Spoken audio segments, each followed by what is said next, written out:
Hey B, I need your advice on something since you're the ones probably most qualified to give it. I am a nurse orderly at a nursing home, and I've been there for about a year so far.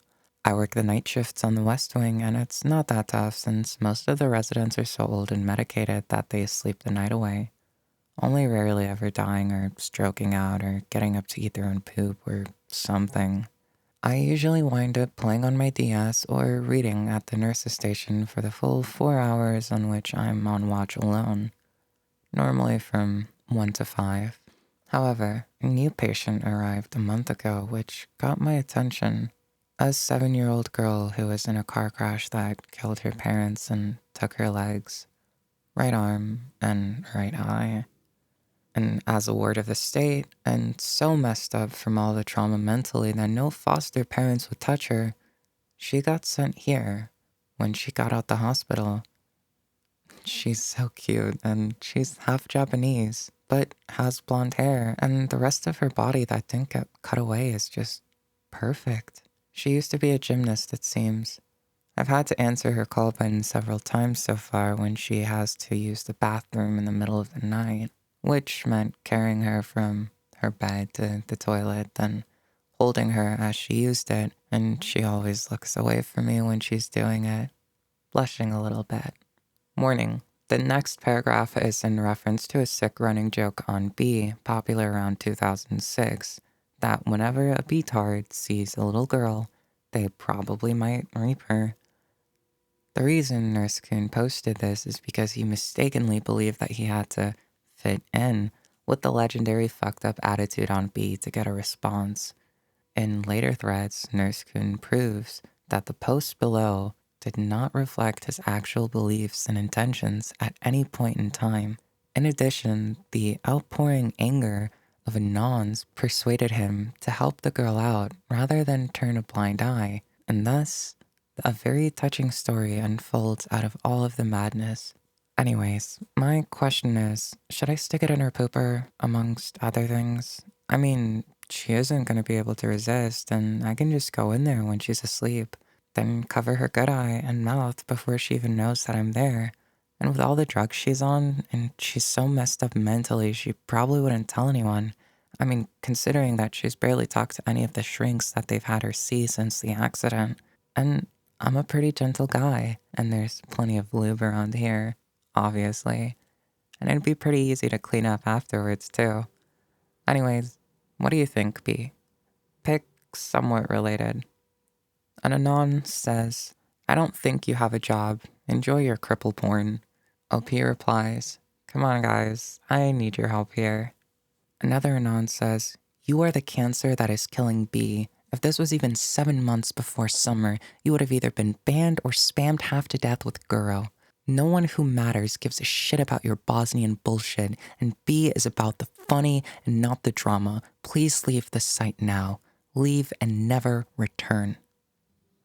December 17th. Since I got so many requests from my first thread to keep you all updated on the one-armed, one-eyed lolly situation, I thought I'd post what happened during last night's shift. I'm still somewhat hesitant to start a blog, so this'll have to do for the time being.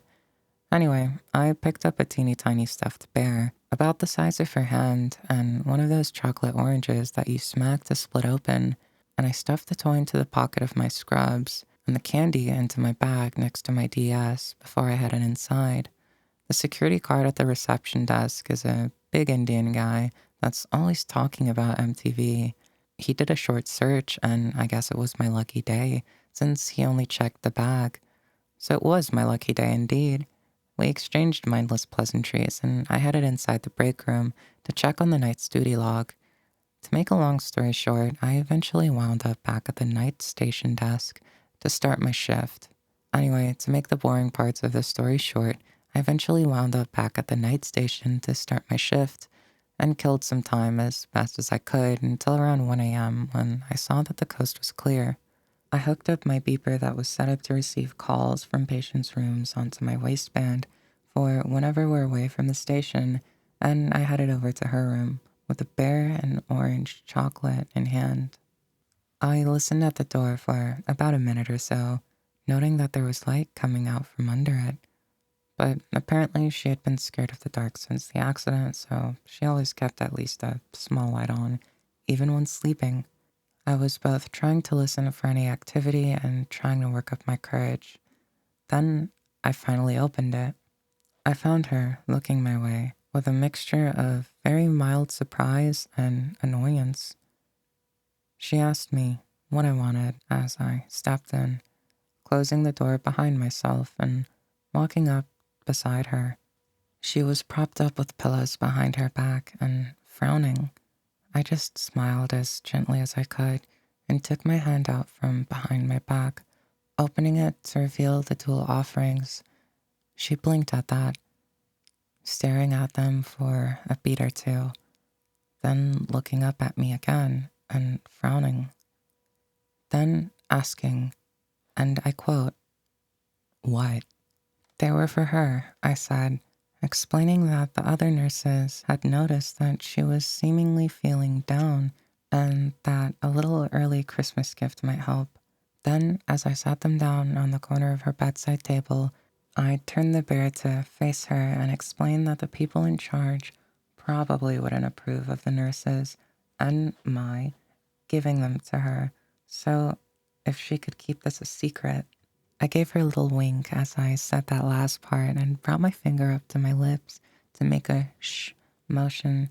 After another few seconds, she turned her gaze from me to the bear. The confused and almost upset look on her face was still there and was silent for almost a minute. I almost had a heart attack. My heart was beating so fast, I was worried that she'd react in the worst way possible. Then she mumbled something I almost didn't catch, save for my lightened state of awareness. "Thank you," she said. I just smiled again as she refused to look directly at me, turning her good eye downwards instead, into her own lap. After a moment's debate, I reached out and lightly touched the top of her head with my open hand for just half a second before I turned around again and moved to walk out of the room, barely able to control the butterflies in my stomach. I snuck a peek back at her as I closed the door again, just before I snuck a peek as I snuck a peek back as I closed the door again behind myself after stepping out, and I saw her reaching for the bear. A success, I'd say.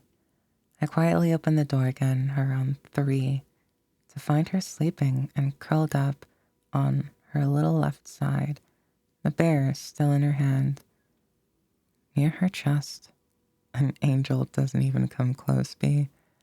I felt even better than I had in weeks, cleaned up the foil and a couple of the pieces left from the chocolate quietly, and stepped back out again.